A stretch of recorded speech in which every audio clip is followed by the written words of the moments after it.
आपका अपना channel news India. मैं हूं आपके साथ गौरव किशोर शर्मा। बुलेटिन का आगाज बड़ी और अहम खबर के साथ करेंगे, क्योंकि बात बिहार चुनाव के रण की करेंगे। बिहार दौरे पर चुनाव आयोग की टीम है। आपको बता दें कि थोड़ी देर में चुनाव आयोग प्रेस कॉन्फ्रेंस करेगा। शनिवार को इलेक्शन कमीशन की राजनीतिक दलों से बैठक हुई, प्रशासनिक और पुलिस अधिकारियों के साथ भी बैठक हुई। प्रेस कॉन्फ्रेंस के बाद दिल्ली लौटेगी इलेक्शन कमीशन की टीम। आपको बता दें कि बिहार में विधानसभा चुनाव की तारीखों का ऐलान कभी भी और किसी भी वक्त हो सकता है, और उससे पहले तमाम निचले स्तर से लेकर तमाम तैयारियों को लेकर इलेक्शन कमीशन बिहार के दौरे पर है। और आपको बता दें कि कल तमाम राजनीतिक दल के शीर्ष नेताओं से इलेक्शन कमीशन ऑफ इंडिया ने बातचीत की थी, और अब एक बार फिर ये देखने को मिल रहा है कि किस तरीके से बिहार के दौरे पर जो इलेक्शन कमीशन है वो ऐलान करते हैं चुनावी तारीखों का। तो शनिवार को इलेक्शन कमीशन की राजनीतिक दलों से बैठक हुई। आज रविवार को प्रेस कॉन्फ्रेंस किसी भी वक्त कर सकते हैं। हालांकि आपको बता दें कि हमारे सूत्रों के मुताबिक थोड़ी ही देर में election commission of India press conference करेंगे और तमाम ज़रूरी बिंदुओं पर प्रकाश डालेंगे।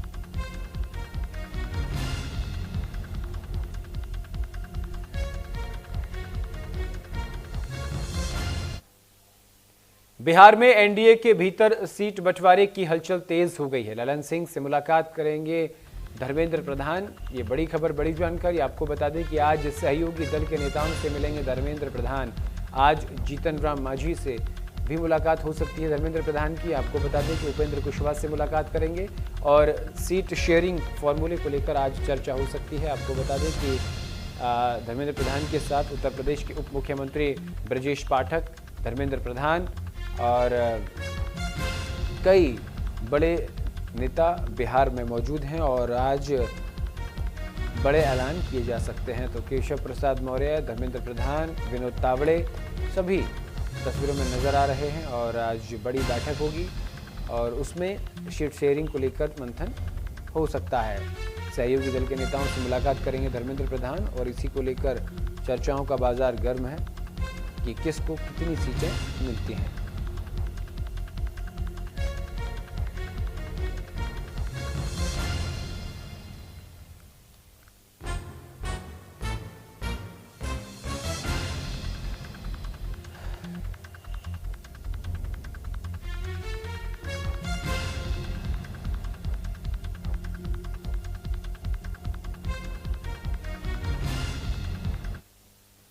का ऐसा नेतृत्व रहा है, इसलिए आज श्रद्धेय कैलाशपति मिश्र जी के आज इस कार्यक्रम में उपस्थित सभी लोगों से मैं यही कहूंगा कि उनके दिखाए हुए रास्ते और निष्पक्ष चुनाव दोनों को साथ समझिए कि उन्होंने जो मार्गदर्शन दिया है बिहार को आगे ले जाने में, उसमें बिहार आगे बढ़े।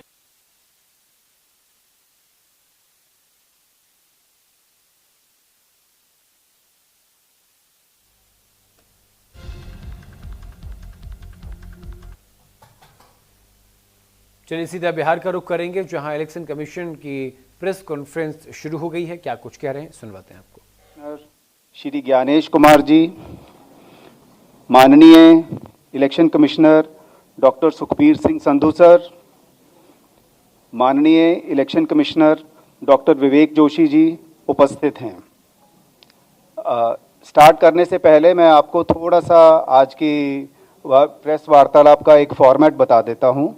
हम वार्तालाप शुरू करेंगे, हमारे जो बीएलओज हैं जिन्होंने फील्ड में बहुत ही सराहनीय काम किया है, हम 5 मिनट उनको देंगे, उनका अभिनंदन करने के लिए।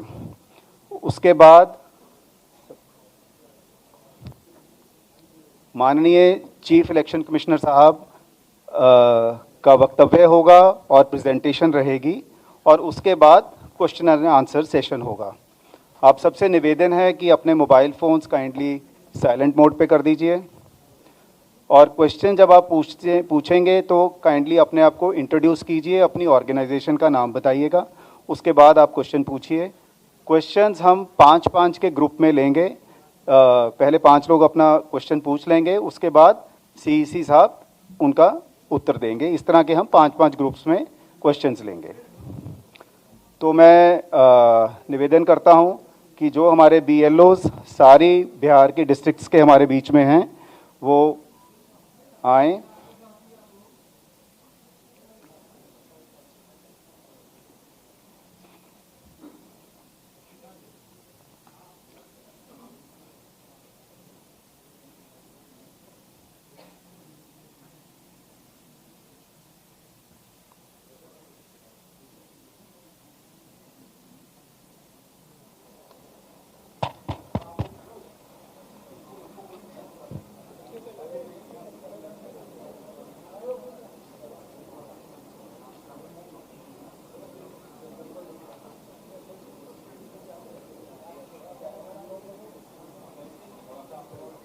कितने हो गए भाई?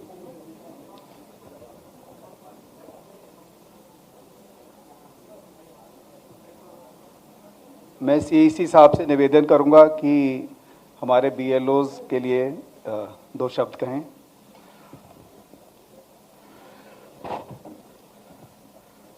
सबसे पहले बिहार की इस पावन धरती पर चुनाव आयोग की तरफ से आप सभी का स्वागत है। हाल ही में बिहार में मतदाता सूची के शुद्धिकरण का कार्य हुआ और जो हमारे समक्ष बूथ लेवल ऑफिसर्स मौजूद हैं, इन्होंने न केवल अपने बूथ में मतदाता सूची के शुद्धिकरण का कार्य किया, बल्कि इन लोगों के साथ साथ बिहार के 90,217 बूथ लेवल ऑफिसर्स ने एक ऐसा कार्य किया जो कि पूरे देश में अनुकरणीय है। मैं निवेदन करूंगा कि करतल ध्वनि के साथ हमारे इन योद्धाओं को प्रोत्साहन दिया जाए। आप लोगों का बहुत बहुत धन्यवाद, क्योंकि आप लोग न केवल अपने बूथ में मतदाताओं के साथ काम करते हुए आपने न केवल मतदाता सूची को शुद्ध किया है, बल्कि पूरे देश में जो बाकी बूथ लेवल ऑफिसर्स जब इस कार्य को करेंगे तो उनको आपसे बहुत बहुत प्रेरणा मिलेगी। जैसे कि विश्व को बिहार की वैशाली ने ही गणतंत्र का रास्ता दिखाया था, वैसे ही आप सभी लोग मिलकर अब देश को मतदाता सूची को शुद्ध करने के कार्य के लिए प्रेरणा का स्रोत बढ़ेंगे। बहुत बहुत धन्यवाद। बीएलओ से निवेदन है कि थोड़ा आगे आ जाएं फटाफट, और ताकि एक ग्रुप फोटोग्राफ हो जाए, फिर आप लोग जा सकते। मैं रिक्वेस्ट करूंगा कमीशन से कि काइंडली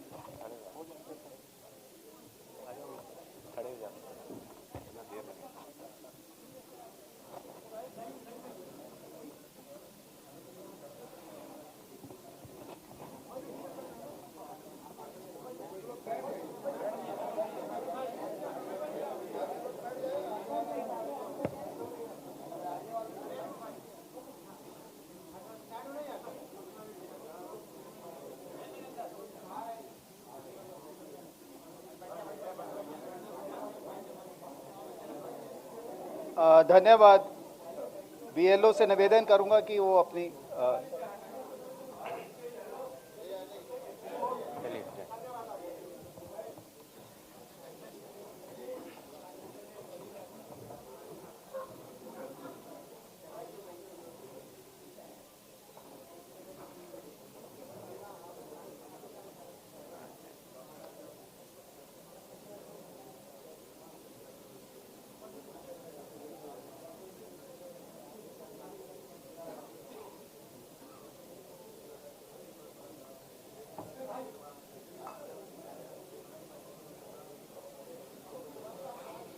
मैं माननीय chief election commissioner sir Shri Gyanesh Kumar ji से निवेदन करता हूं कि वो अपना वक्तव्य दें।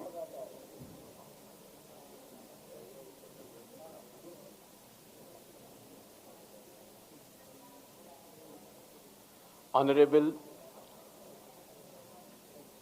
भारत के निर्वाचन आयुक्त डॉक्टर सुखबीर सिंह संधू जी, ऑनरेबल डॉक्टर विवेक जोशी, भारत के निर्वाचन आयुक्त, निर्वाचन आयोग के वरिष्ठ अधिकारियों की टीम, बिहार के chief electoral officer Shri Vinod Gunjiyal ji और बिहार की इस पावन भूमि के हमारे मीडिया सहकर्मी, हम सबसे पहले भारत के सभे मतदाता के अभिनंदन करता नहीं। आ विशेष गहन पुनरीक्षण अभियान SIR के सफलतापूर्वक संपन्न करावे खातिर रउआ सभे के कोटि कोटि आभार आ धन्यवाद जतावत बानी। भारत निर्वाचन आयोग की तरफ से बिहार के सब मतदाता सभक अभिवादन करैत छी। आपके माध्यम से मैं बिहार के सभी मतदाताओं से यह आह्वान करता हूं कि आइए, जिस तरह से हम अपने त्योहारों को उल्लास और श्रद्धा से मनाते हैं और विशेष रूप से बिहार की छठ पूजा जैसे महान लोक पर्व को पूरे उत्साह व आस्था से मनाते हैं, उसी तरह से लोकतंत्र के चुनाव के इस महापर्व को भी उत्सव की तरह मनाएं। अपनी भागीदारी सुनिश्चित करें, जिम्मेदारी निभाएं और मतदान अवश्य करें। अपना भागीदारी पक्का करी, जिम्मेदारी निभाएं, आप वोट जरूर करें। धन्यवाद। अब हम आपके समक्ष एक छोटी सी प्रेजेंटेशन देंगे जिसमें कि बिहार के आने वाले इस चुनाव में जो चुनाव आयोग ने नई पहलें की हैं, जो कि अब देश भर में भी लागू होंगी, उनके बारे में हम आपको बतला सकें। नेक्स्ट। बिहार में 243 जनरल कॉन्स्टिट्यूएंसीज हैं,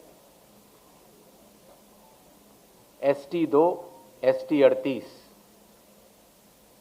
नेक्स्ट। बिहार के विधानसभा की कालावधि 22 नवंबर तक समाप्त हो रही है और उसके पहले ही चुनाव संपन्न होंगे।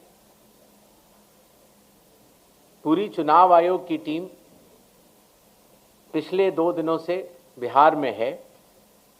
हालांकि इसके पहले भी हमारे वरिष्ठ अधिकारी पूरे बिहार का दौरा कर चुके हैं। आने के बाद सबसे पहले चुनाव आयोग ने बिहार की सभी मान्यता प्राप्त राजनीतिक दलों के साथ बैठक की। बिहार के सभी DM, SP, SSPs, IG, DIGs, commissioners के साथ साथ सभी एनफोर्समेंट एजेंसीज के हेड और नोडल ऑफिसर्स के साथ भी मुख्य निर्वाचन अधिकारी Bihar, state police nodal officer और CAPF के नोडल अधिकारियों के साथ बैठक की और उसके बाद बिहार के मुख्य सचिव, बाकी सचिव के साथ भी बैठक हुई, DGP से के साथ बैठक हुई और अब हम आखिरी चरण में हैं। जो सब कुछ हुआ उसका ब्यौरा आपको देकर फिर हम लोग वापस दिल्ली प्रस्थान करेंगे। नेक्स्ट।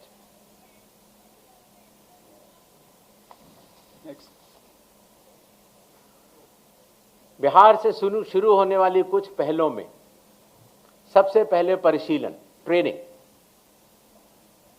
बूथ लेवल एजेंट्स की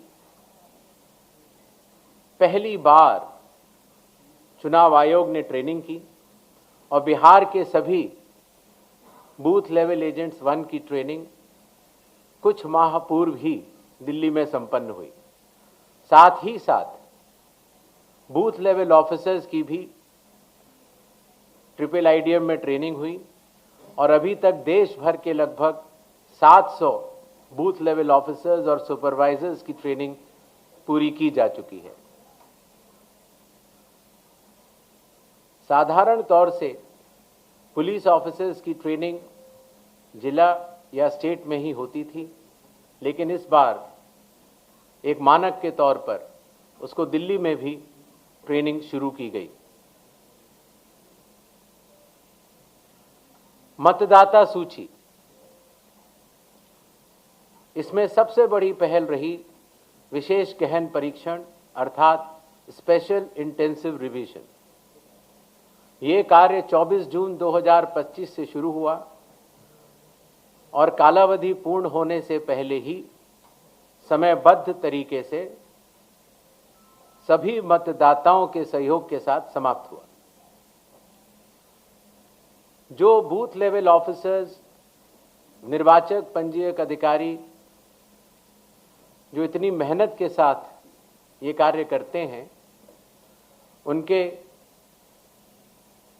मानसिक मोटिवेशन के लिए उनका रिन्यूमरेशन भी बढ़ाया गया। काफ़ी वर्षों के बाद ये पहली बार हुआ और ख़ास तौर से ईआरओज़ और एईआरओज़ को पहली बार ऑनरेरियम देने की व्यवस्था की गई। पहले ये बात सुनने में आती थी कि वोटर कार्ड मिलने में बहुत देरी होती है, इसलिए चुनाव आयोग ने वोटर कार्ड के वितरण की हर चरण की एनालिसिस करते हुए अब उसको 15 दिन के अंदर हमारे मतदाता को मिल जाए, ऐसी व्यवस्था की। बूथ लेवल ऑफिसर्स को जब वो मतदाता के पास जाएं तो मतदाता उनको सुगमता से पहचान पाएं, इसलिए बूथ लेवल ऑफिसर्स के लिए भी फोटो आईडी कार्ड्स शुरू किए गए। कंडक्ट ऑफ इलेक्शंस, विकास की गति के साथ चलते हुए हर जगह ये समस्या मतदाता लोग बताते थे कि कई बार जब लाइन में खड़े होते हैं तो मोबाइल की आवश्यकता पड़ती है। आजकल मोबाइल कोई नहीं छोड़ना चाहता, तो इसलिए बूथ के कमरे के ठीक बाहर मोबाइल जमा कर अपना वोट देने के बाद ठीक बाहर आएं और अपना मोबाइल ले जाएं। ऐसी व्यवस्था की ट्रायल की जा चुकी है पिछले बाई इलेक्शंस में और बिहार में ये पूरे राज्य में लागू होगा, सभी 90,000 पोलिंग बूथ पर। फिर एक बात ये भी समझ में आई कि जो मतदाताओं को वोटर इंफॉर्मेशन स्लिप दी जाती है, जिससे कि उनको पता लग जाए कि ये बूथ कहाँ पर है और अगर चाहें तो पहले भी जाके देख सकते हैं, उसमें बूथ की संख्या और पता बड़े फॉन्ट में, अगर आप देखेंगे इसमें तो लाल रंग से उसमें चौकोर किया हुआ है, तो बड़े फॉन्ट पर आप दूर से ही देख सकते हैं, जिससे कि आप अपने मतदान केंद्र में बड़ी सुगमता के साथ जा सकते हैं। इलेक्शन कमीशन ने टेक्नोलॉजी का सहारा कई वर्षों से लिया हुआ है। धीरे धीरे करते करते लगभग 40 एप्लीकेशंस बन चुकी थी, जिसको कि हर मतदाता को या स्टेक होल्डर को बार बार अलग अलग लोड करना पड़ता था। इसलिए सबको मिलाकर एक कंप्यूटर प्लेटफॉर्म तैयार किया गया, जिसका नाम है one stop digital platform ECI net. इसका प्रोग्रेसिव इम्प्लीमेंटेशन अभी जारी है और बिहार में इसको लागू भी किया जाएगा और इसके बाद भी अगर कोई काम बचेगा तो उसको पूर्ण करेंगे। कई बार ये बात भी आती थी कि चूंकि पोलिंग स्टेशंस पर मतदाताओं की संख्या 1500 या उससे अधिक हो जाती थी, तो बहुत लंबी लंबी क्यूज लग जाती थी और ख़ास तौर से आखिरी घंटों में क्यू को मैनेज करना मुश्किल भी हो जाता था। इसलिए चुनाव आयोग ने यह संयुक्त निर्णय लिया कि अब बिहार से शुरू होकर पूरे देश तक किसी भी मतदान केंद्र में 1200 से ज़्यादा वोटर नहीं होंगे, जिससे कि वोट डालने में हमारे मतदाताओं को सुविधा मिले। कानून के अंतर्गत कैंडिडेट्स पोलिंग बूथ के कुछ दूरी के बाहर अपने बूथ्स लगाते हैं। कई बार वो लोग भी मतदाताओं को सहूलियत देने के लिए उनका मार्गदर्शन करते हैं कि आपका बूथ ये वाला है या उस कमरे में है। तो पहले ये काफ़ी दूर लगाने की अनुमति होती थी, अब 100 मीटर की दूरी पर पोलिंग स्टेशन से हर प्रत्याशी अपने बूथ लगाने के लिए स्वतंत्र है। पहले ये बात भी आती थी कि जो वेबकास्टिंग है, जो पोलिंग बूथ के अंदर जो वेबकास्टिंग होती है, वो कहीं 50% या कम से कम 50% या 60% बूथों पर होती थी। और अब बिहार से शुरू होकर पूरे देश में जब भी चुनाव होंगे 100% वेबकास्टिंग हर पोलिंग स्टेशन पर की जाएगी। कई बार प्रत्याशियों ने यह बात कही कि जब ईवीएम पर जो बैलेट पेपर या कागज लगता है उसमें जो उनकी फोटो आती है वो ब्लैक एंड वाइट होती है और इसलिए मतदाता को पहचानने में कई बार दिक्कत हो जाती है। हालांकि चुनाव चिन्ह तो रहता है और साथ ही साथ ये भी बात आई कि सीरियल नंबर भी बड़ा होना चाहिए। तो इसलिए बिहार के चुनाव से शुरू करके पूरे देश में अब सीरियल नंबर का फॉन्ट भी बड़ा होगा और प्रत्याशियों की फोटोग्राफ वो कलर्ड फोटोग्राफ लगाई जाएंगी। मतगणना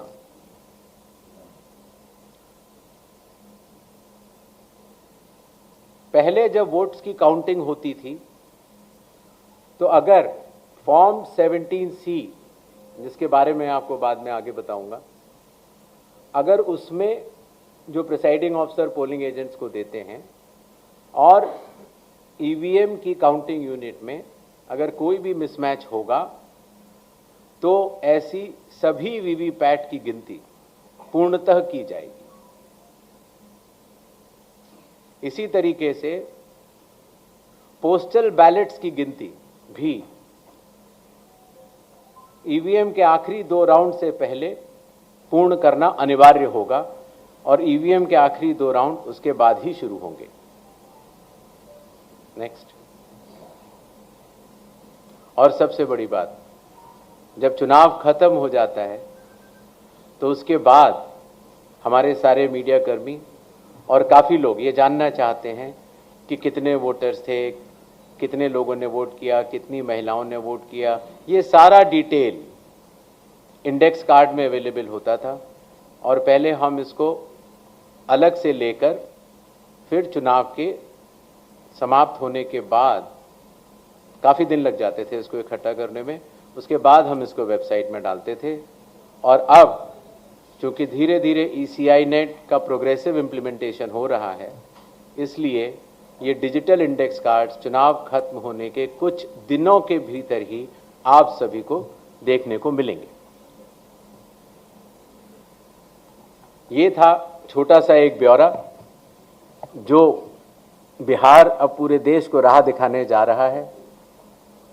17 नए इनिशिएटिव्स जो कि बिहार में सफलतापूर्वक कुछ लागू हो चुके हैं और कुछ कंडक्ट ऑफ इलेक्शंस में लागू होंगे और कुछ काउंटिंग में लागू होंगे। इसके पहले कि हम लोग सवाल जवाब का दौर शुरू करें, कुछ चीजें मैं आपको बतलाना चाहता हूं। भारत में चुनाव संविधान, लोक प्रतिनिधित्व कानून और रूल्स के अंतर्गत होते हैं। दुनिया की सबसे बड़ी चुनावी व्यवस्था है भारत के चुनाव और भारत का चुनाव आयोग, और ये व्यवस्था कई चरणों में बटी हुई है। जैसे आपने देखा, मतदान केंद्र स्तर पर बूथ लेवल ऑफिसर, उनके ऊपर इलेक्टोरल रजिस्ट्रेशन ऑफिसर अर्थात ईआरओ अर्थात निर्वाचक पंजीकरण अधिकारी, जो कि एसडीएम स्तर के होते हैं, जो मतदाता सूची होती है उसको बनाने की जिम्मेदारी ईआरओज की होती है।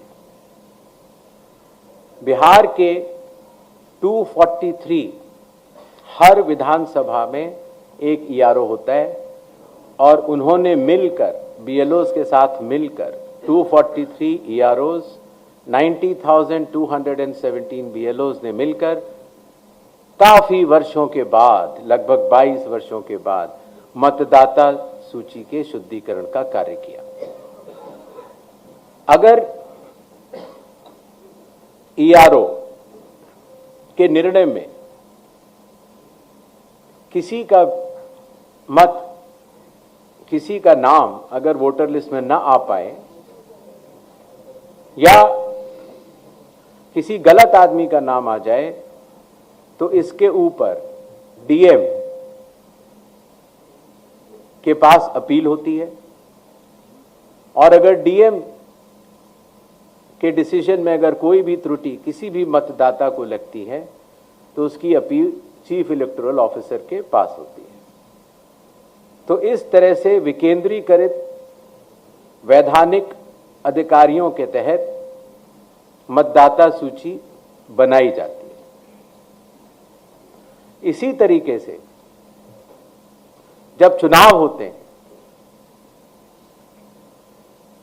तो चुनाव आयोग हर विधानसभा के लिए एक रिटर्निंग ऑफिसर को नियुक्त करता है, जिसका कार्य होता है अपने विधानसभा में चुनाव कराना, और जो भी उसका रिजल्ट आता है वो रिटर्निंग ऑफिसर प्रख्यापित भी करते हैं और चुनाव आयोग के निर्देशों का और कानून का अक्षरश पालन करते हैं।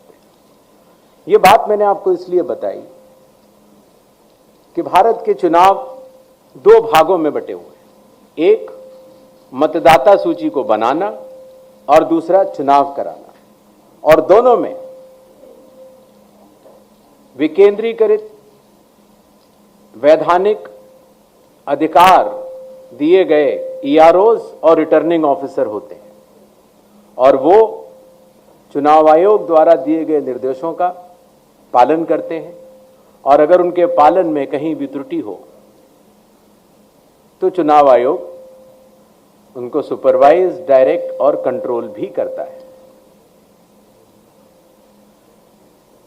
इन छोटे शब्दों के साथ मेरे ख्याल से मैंने आपको चुनाव के बारे में कुछ जरूर बताया और I think we can open the धन्यवाद सर। अभी हम अपना क्वेश्चन एंड आंसर सेशन शुरू करेंगे। एक आपसे रिक्वेस्ट ये है कि आज के क्वेश्चंस आप केवल बिहार असेंबली इलेक्शंस तक ही सीमित रखिएगा, ताकि जो जानकारी आपको चाहिए वो उसका समय रहे साहब के पास उस की जानकारी देने के लिए। आप kindly raise your hands, madam आएंगी आपके साथ माइक पे, आपका क्वेश्चन लेंगी। हम पहले 5 क्वेश्चन लेंगे, फिर उसके बाद फिर 5 क्वेश्चन, इस तरह चलेंगे। मैडम दीजिए इधर।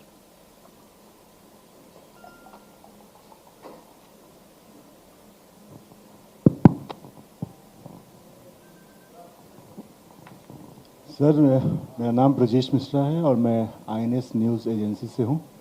सवाल ये है कि जिस तरीके से बिहार में शुद्धिकरण का काम किया गया और बहुत सारे आरोप लगे, तो और राहुल गांधी ने, नेता विपक्ष हैं, उन्होंने वोट चोरी तक का आरोप लगाया और फिलहाल वो कोलंबिया घूम रहे हैं। ऐसे में आप कितना सीरियस उनके आरोपों को लेते हैं और उनके एटम बम, नाइट्रोजन बम और हाइड्रोजन बम से आयोग कितना घायल महसूस कर रहा है? नेक्स्ट क्वेश्चन इधर दीजिए। मैम सर, आपने एसआईआर कराया, लेकिन कई सारे मेरा नाम मनीष है, मैं डिकोडर से हूँ। आपने एसआईआर बिहार में कराया, इतना बड़ा जाइगेंटिक टास्क था। कई सारे इलेक्शन एक्सपर्ट्स, एनालिस्ट, जिसमें आपके फॉर्मर सीईसी हैं, उन्होंने कहा कि ये जो पूरा एक्सरसाइज है इतने बड़ा एक्सरसाइज इलेक्शन बाउंड स्टेट में 4 महीने पहले कराना, ये इलेक्शन कमीशन का इनकम्पिटेंस है, उन्होंने ऑन रिकॉर्ड कहा। दूसरे कई लोगों ने कहा कि ये 50 सालों में चुनाव आयोग के द्वारा सबसे वर्स्ट डिसीजन था। कुछ लोगों ने ये भी कहा कि ये इनकम्पिटेंस प्लस मोटिवेटेड डिसीजन इसलिए रहा कि इसमें कुछ सेक्शंस ऑफ द सोसाइटी को जानबूझकर एक्सक्लूड करने की कोशिश की गई। So what is your response to, how do you respond to this charges of incompetence plus motivated decision? दूसरा मेरा एक ये है कि आपने please let's restrict to one question, we'll come back to you, no problem. इधर दीजिए, ये साहब बैठे। सर, मेरा नाम शशि भूषण है, मैं प्रभात खबर अखबार से हूँ। सर, मेरा सवाल है कि बिहार के जो प्रतिपक्ष के नेता हैं, उनका आरोप है कि एक ही घर में कई कई मतदाताओं के नाम शामिल किए गए हैं। तो ये जो हाउस लिस्टिंग का काम है, क्या इसमें सुधार होगा या वैसे ही रहेगा? दूसरा सर ये है कि फॉर्म 70C, इसको लेकर क्या है कि क्या जो पहले वोटर एजेंट जो पॉलिटिकल पार्टी के चले जाते हैं, तो उनकी क्या बाध्यता रहेगी कि वो लेकर और हस्ताक्षर करके ही वहाँ से जाए? Next question. और इसी से एक जुड़ा हुआ है सर, एक और जुड़ा हुआ है। जी, आप काइंडली ऐसे सर, मॉक पोल को लेके क्या जितने पॉलिटिकल पार्टी भाग लिए हैं और जो नहीं लिए हैं, क्या उनका ब्यौरा आप जारी करेंगे? Sir, good morning, Kaushalendra Mishra from Hindustan newspaper. Sir, मेरा सवाल एक है कि बिहार चुनाव हो या देश के कहीं भी चुनाव होते हैं, एक पैरामीटर फिक्स है कि प्रत्येक उम्मीदवार सर्टेन अमाउंट ही खर्च कर पाएगा, लेकिन हकीकत में वैसा होता नहीं है। तो इसको मॉनिटर करने के लिए कोई सख्त कदम सीसी उठाएंगे? और दूसरा सर, एक सवाल है, सर सवाल ये था कि एक पैरामीटर फिक्स है कि 40 लाख विधानसभा में खर्च कर पाएंगे उम्मीदवार, तो उससे अमूमन एक्सीड ही करता है, ये नॉन फिगर है, ये बातें हैं। तो इसको मॉनिटर कैसे सुनिश्चित कराएंगे आपकी लिमिट में वो खर्च हो? दूसरा सर, एक इसी से जुड़ी हुई सवाल है कि हमारे कई उम्मीदवार हैं, कई पॉलिटिकल पार्टियां मान्यता प्राप्त आपके यहाँ से हैं, जिनके उम्मीदवार बहुत पुअर बैकग्राउंड से आते हैं, उन पे छोटे मोटे अपराध के मामले भी होते हैं। तो क्या वैसे उम्मीदवारों के लिए जो 3 अखबारों में या ये पब्लिश करने की बाध्यता है, उसमें भी कोई आप रिलैक्सेशन देने जा रहे हैं? Thank you. हाँ जी, बताइए। सर मैं रजनीश जी, बिहार झारखंड से।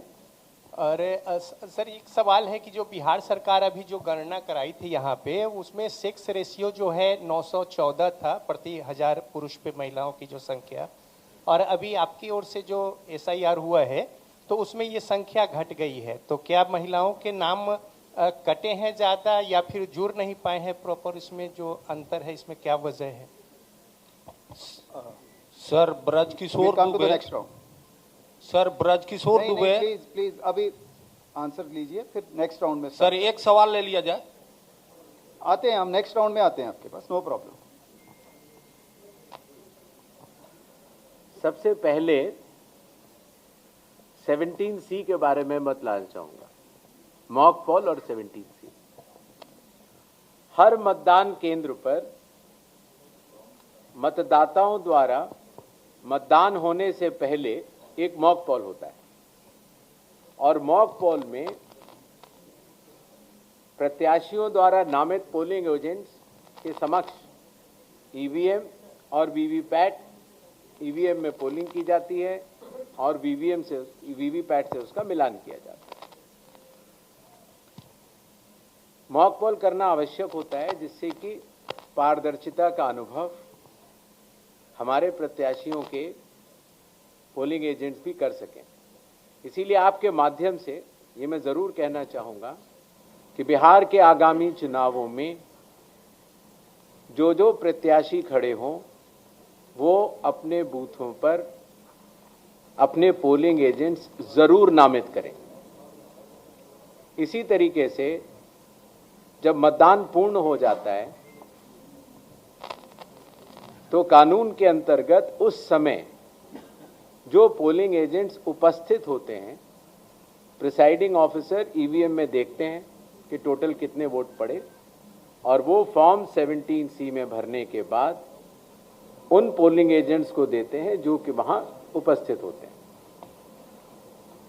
तो आपके माध्यम से आगामी प्रत्याशियों को भी मैं ये कहना चाहूँगा कि अपने पोलिंग एजेंट्स को मतदान शुरू होने से पहले पहुँचें, मॉक पोल अपने आंखों के सामने देखें और उसी तरीके से मतदान पूर्ण होने पर प्रिसाइडिंग ऑफिसर से अपना फॉर्म 17C लेकर आएं। इस बात का जवाब मैं पहले दे चुका हूं कि जिन लोगों के पास अपने घर नहीं होते या जिन लोगों को पंचायत या म्यूनिसिपैलिटीज ने कोई घर का नंबर नहीं दिया होता है, तो या तो आसपास के घर का नंबर देते हैं और या कई बार 0 लिख देते हैं। इसीलिए इसमें विचलित होने की कोई बात नहीं है, क्योंकि जब बूथ लेवल ऑफिसर किसी भी व्यक्ति का इन्यूमरेशन फॉर्म लेता है तो उसके ऊपर दावे और आपत्ति जताने के लिए हर पॉलिटिकल पार्टी के बूथ लेवल एजेंट्स मौजूद होते हैं। और मुझे आपको बताते हुए बड़ी खुशी हो रही है कि बिहार एक ऐसा राज्य है जहां पर 1,60,000 से भी ज़्यादा बूथ लेवल एजेंट्स राजनीतिक दलों ने नामित किए।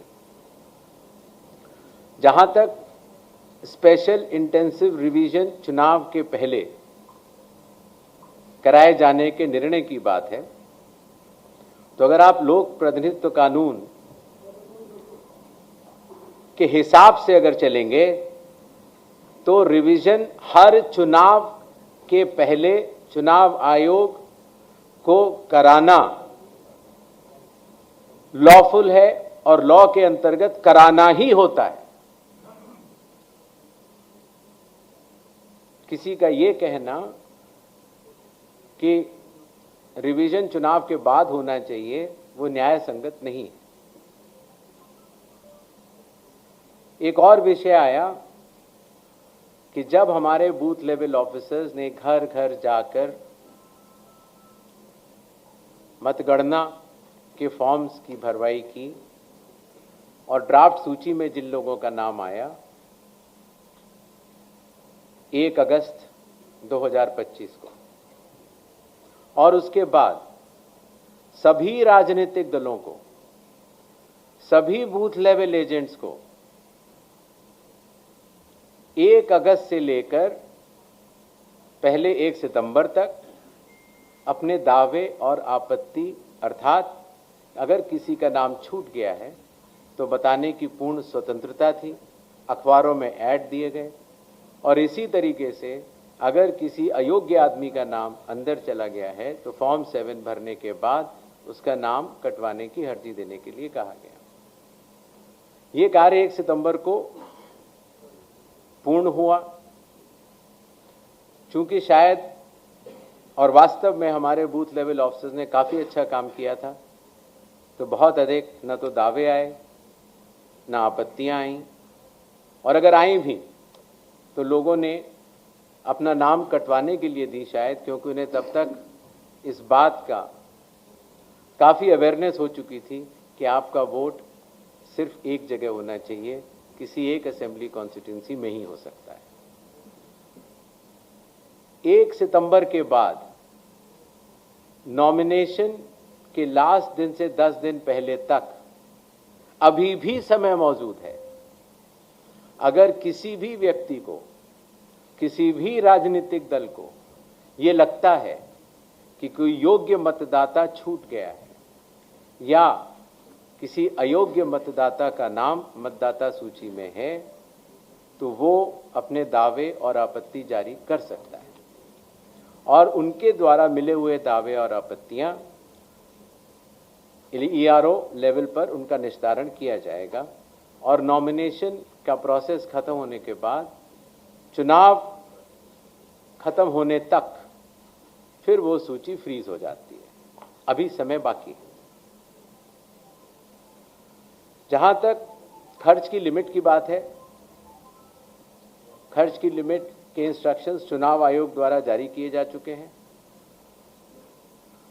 हर जिले में एक एक्सपेंडिचर ऑब्जर्वर की भी नियुक्ति की गई है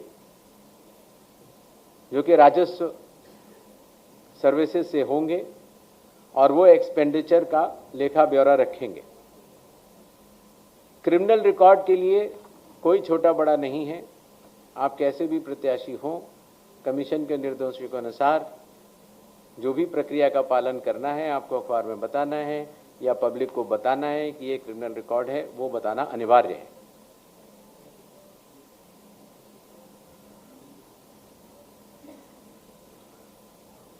एसआईआर की प्रक्रिया पर हालांकि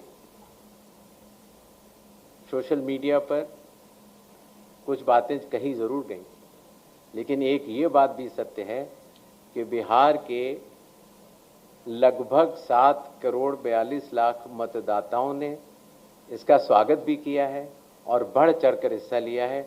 इसीलिए आपके माध्यम से बिहार के सभी मतदाताओं का मैं बहुत बहुत धन्यवाद भी करना चाहता हूं।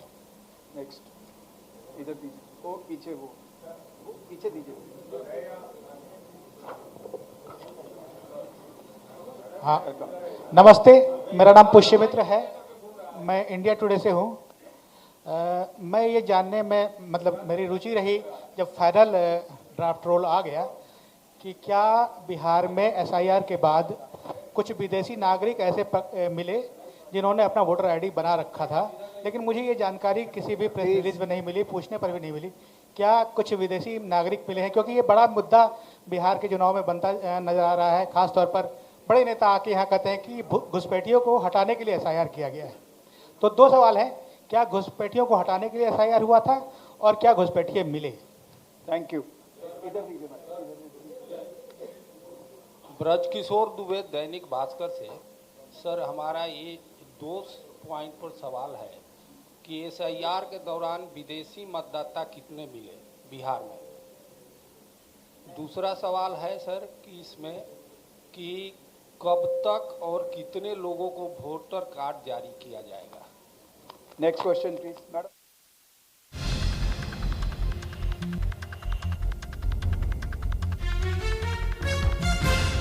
आपके बिहार विधानसभा चुनाव की तैयारियों को लेकर मुख्य चुनाव आयुक्त ज्ञानेश कुमार पीसी कर रहे थे। पिछले 45 मिनट से ये प्रेस कॉन्फ्रेंस चल रही थी और प्रेस कॉन्फ्रेंस के दौरान अपनी ब्रीफिंग के बाद ज्ञानेश कुमार ने पत्रकारों से सवाल भी लिए। इस दौरान कई प्रकार के सवाल पूछे गए, जिसमें एसआईआर का मुद्दा जोर शोर से पत्रकारों के द्वारा भी उठाया गया। अब देखिए, बिहार में एसआईआर की प्रक्रिया को पूरा कर लिया गया है और 21 लाख नए वोटर्स भी इसमें जुड़े हैं, जबकि 69 लाख नाम काटे गए हैं। अब इन सारी चीजों को लेकर मुख्य चुनाव आयुक्त इस पर प्रकाश डाल रहे थे और ये भी बता रहे थे कि बिहार विधानसभा चुनाव की किस तरीके से तैयारियां चल रही है और जल्द ही तारीखों की भी घोषणा की जाएगी। प्रक्रिया देखिए 24 जून को शुरू की गई थी और सभी वोटर्स की मदद से एसआईआर की प्रक्रिया को पूरा कर लिया गया है और जिन 21 लाख नए वोटर्स के नाम जोड़े गए उनको 15 दिनों के अंदर वोटर आईडी कार्ड मुहैया करवाया जाए। इसके लिए ज्ञानेश कुमार ने यह भी कहा है कि 15 दिनों के अंदर वोटर आईडी उनको सौंपा जाए। यानी कि सीधे तौर पर हम कह सकते हैं कि 20 दिन से 30 दिनों के अंदर, यानी कि अगले 1 महीने के अंदर चुनाव करवाए जा सकते हैं, क्योंकि 15 दिनों के अंदर वोटर आईडी दी जाएगी। और इतना भी कहा ज्ञानेश कुमार ने कि हर एक विधानसभा में रिटर्निंग ऑफिसर होता है जिसको चुनाव की जिम्मेदारी दी जाती है और इस चुनाव की जिम्मेदारी भी हर बूथ विधानसभा के रिटर्निंग ऑफिसर को दी जाएगी। वहां पर किस तरीके से चुनाव करवाना है, क्या वहां का माहौल है, संवेदनशील इलाकों को भी आकलन करने के बाद वहां पर सारी तैयारियों को पूरा किया जाएगा। इतना ही नहीं, बिहार चुनाव की तैयारियों पर ज्ञानेश कुमार, जो कि आज दूसरा दिन है बिहार दौरे का और कल उन्होंने तमाम पार्टियों के साथ मीटिंग की थी और उनसे सुझाव मांगे थे और उनसे मांगे उनकी पूछी गई थी, जिसमें बीजेपी ने अपनी मांगे रखी, जेडीयू ने अपनी मांगे रखी और तमाम पार्टियों ने अपनी अपनी मांगे रखी। और इस बार चुनाव आयुक्त की तरफ से एक नई पहल, या कह सकते हैं कि एसआईआर के मुद्दे को लेकर जिस तरीके से विपक्ष ने चुनाव आयोग पर तमाम आरोप लगाए थे, इसका असर हम इसको कह सकते हैं कि चुनाव आयुक्त ने सभी पार्टियों को 5-5 मिनट अलग से समय दिया। यानी कि एक कंबाइंड, एक सार्वजनिक मीटिंग तो हुई ही, लेकिन इस सार्वजनिक मीटिंग के अलावा 5-5 मिनट का अलग समय दिया गया तमाम पार्टियों को। उनकी मांगें सुनी गई हैं। अब इन मांगों के आधार पर सबको ध्यान में रखते हुए चुनाव आयोग तारीखों का ऐलान जल्दी कर सकता है। आज दूसरा दिन था, एक बड़ी प्रेस कॉन्फ्रेंस चुनाव आयोग की ओर से की गई। सभी वोटर्स की मदद से एसआईआर की प्रक्रिया को पूरा किया गया है, ये बात ज्ञानेश कुमार कहते हुए नजर आए।